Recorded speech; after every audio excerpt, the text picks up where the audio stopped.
All right, so just to recap what we've done so far. So far we've talked about why Xero is better for real estate investment financial tracking than QuickBooks. We've talked about setting up your chart of accounts, and very important. And we also discussed setting up your tracking categories so everything is tracked on a property level basis.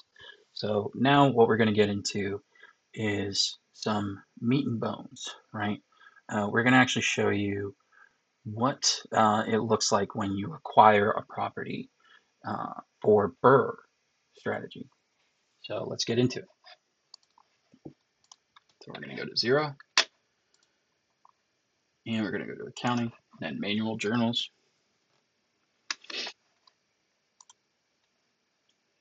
First thing we're going to do, when you purchase a property, we're going to record that as a journal entry. Narrated that as the purchase for the address and the strategy. Doing a past date a couple years ago, so we don't touch anything current. And we have the real estate acquisition of a fixed asset that goes to buildings and improvements account, which is a long-term asset account, and that is tracked on the property level. We set that up, and that was 150K for the amount of the purchase. And we have loan costs, so this would be like origination fees or anything that you're required to add to the assets basis of like the cost basis, right? So that would go to capitalized expenses. So we pay 2,500 in an origination fee, so that would be a debit to the capitalized account, and then closing costs. We went ahead and the acquisition of the property had other costs associated, like property taxes, for instance. Those are going to be expensed. So those would go to an expense account instead. So that would be 1,800 we paid in that. And the hard money loan that we used, that's 150K as a credit, and the cash that we paid out of pocket in order to acquire the property. Okay, and then back to journals.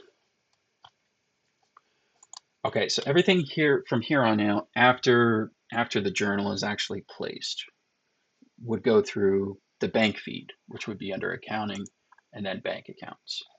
Okay, so because this is not a real account, it's a demo account.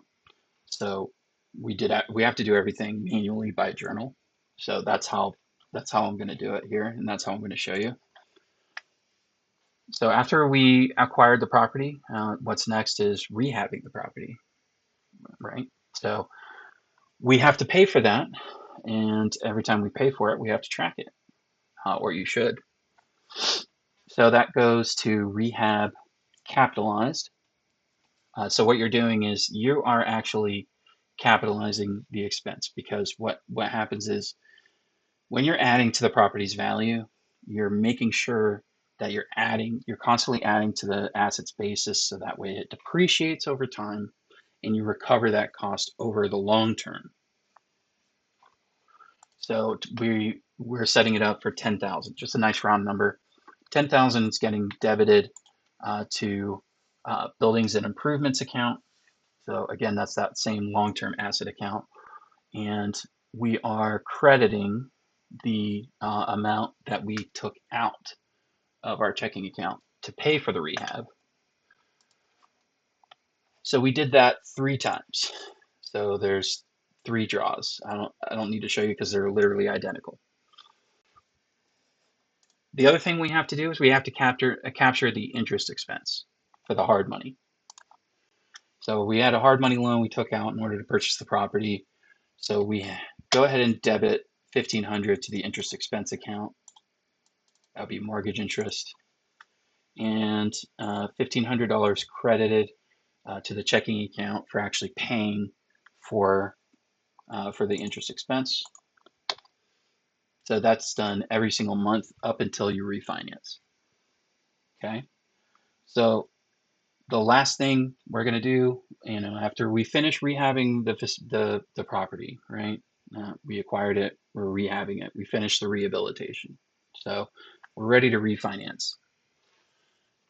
Rates are good, everything's good, right? So we're going to go ahead and get a real mortgage on this property so we can get some money back in our pocket.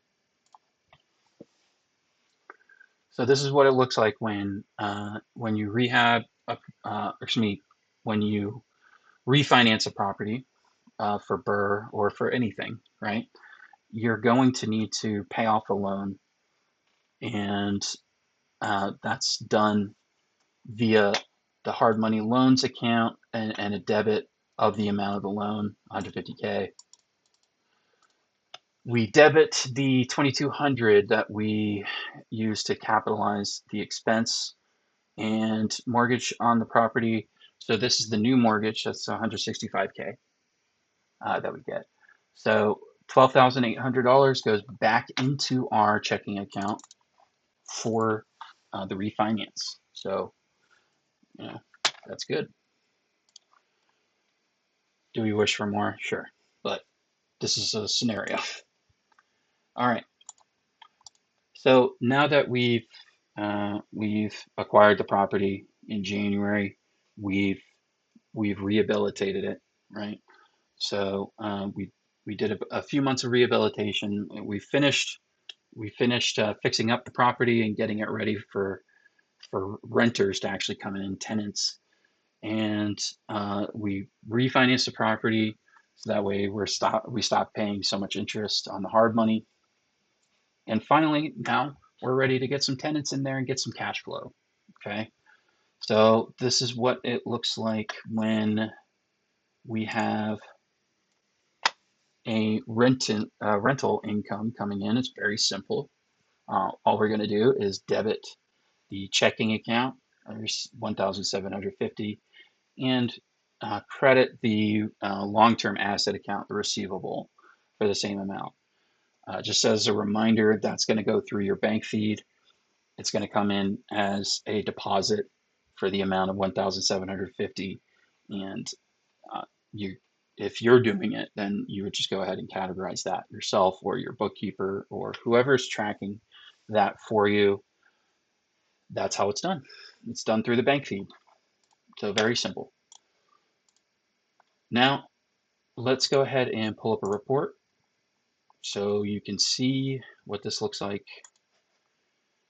We're going to pull up the balance sheet, at least first.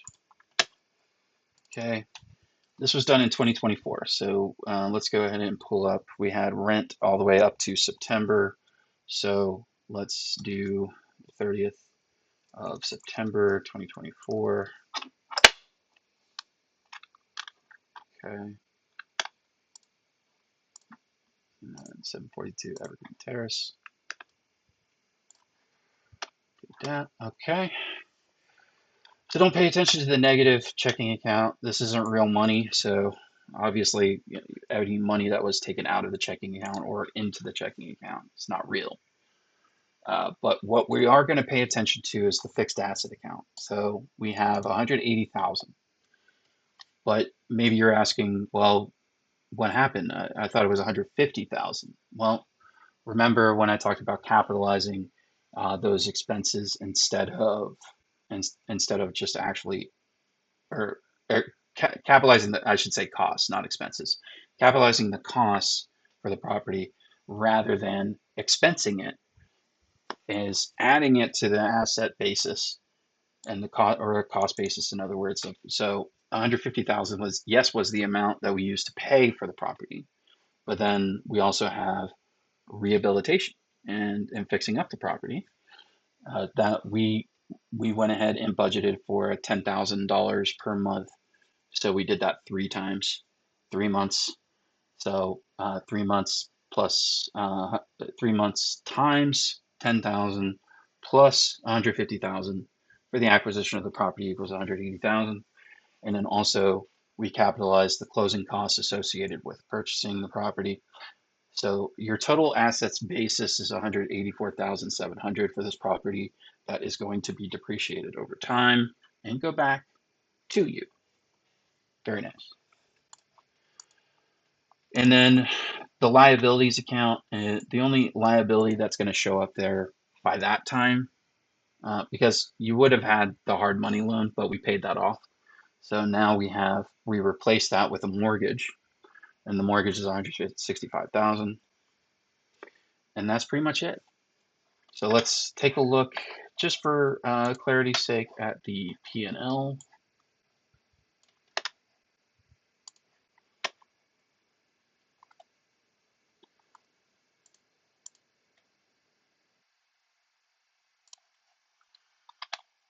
And we're going to pull up.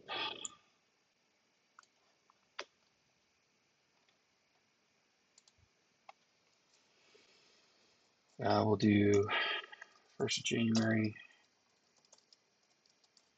up to the end of September. Okay.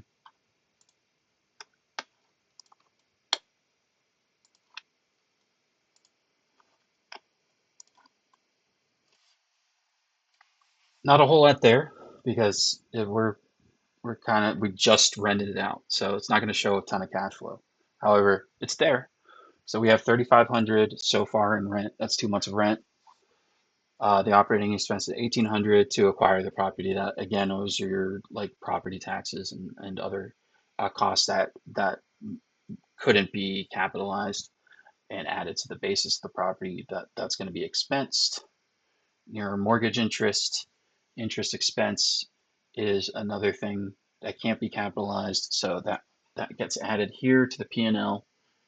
So your total operating expense 10,800, and that's it.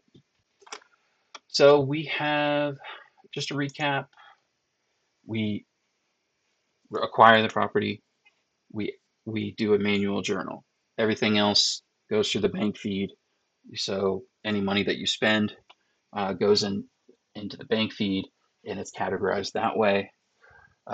However, when you refinance the property, that is another journal. So that would be something that a bookkeeper or an accountant or CPA would do, and that's it. Now, if you are a real estate investor and you want to see this for yourself, you're tired of tracking everything yourself. You need somebody on your team that is ready to go, ready to really take this thing and help you scale your portfolio, right? There's just too much to handle. Go ahead and book a discovery call. I'd love to meet you, talk about how I can help, and if we'd be a good fit, because uh, I think Xero would be a great fit for any real estate investor. But I'd love to show you firsthand. So go ahead and book a call. My Calendly link will be in the description of the video. Also, you can go to laneledgercompany.com. I have some stuff there that you would definitely want to check out. But until next time, I will see you next time.